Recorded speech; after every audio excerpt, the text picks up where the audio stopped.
بسم اللہ الرحمن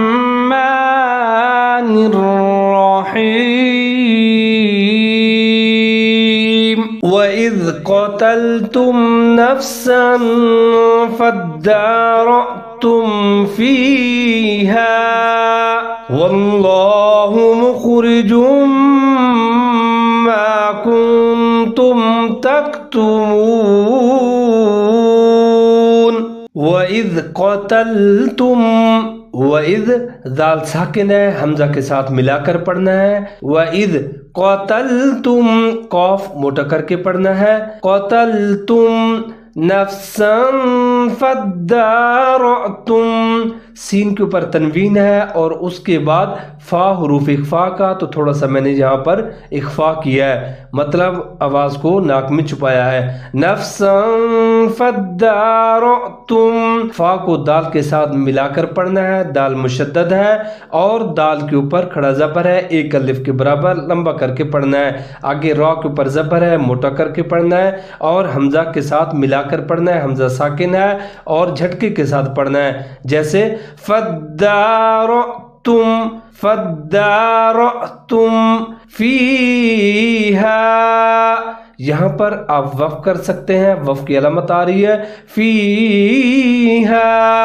آگے ہے وَاللَّهُ لفظ اللہ، اس کا لام آپ نے موٹا کر کے پڑھنا ہے۔ وَاللَّهُ مُخْرِجٌ مَا كُنْتُمْ مخرج خا کو خا ساکن ہے، اس کو موٹا کر کے پڑھنا ہے۔ آگے جیم کے اوپر تنوین دو پیش ہے، میم مشدد ہے تو جیم اور میم دونوں ملا کر پڑھیں گے اور یہاں پر ادغام کریں گے غنّے کے ساتھ۔ مخرج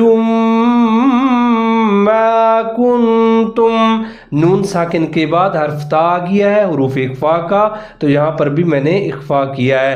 کنتم واللہ مخرج ما کنتم تکتمون۔ اس آیت کریمہ کو ایک بار پھر سن لیجئے۔ وَإِذْ قَتَلْتُمْ نَفْسًا فَادَّارَأْتُمْ فِيهَا وَاللَّهُ مُخْرِجٌ مَا كُنْتُمْ تَكْتُمُونَ۔ اس کے ساتھ ہی آج کا ہمارا سبق مکمل ہوتا ہے۔ دعا ہے کہ اللہ پاک ہمیں درست اور تجوید کے ساتھ قرآن پاک پڑھنے کی توفیق عطا فرمائے۔ اپنا خیال رکھیے گا۔ السلام علیکم ورحمۃ اللہ وبرکاتہ۔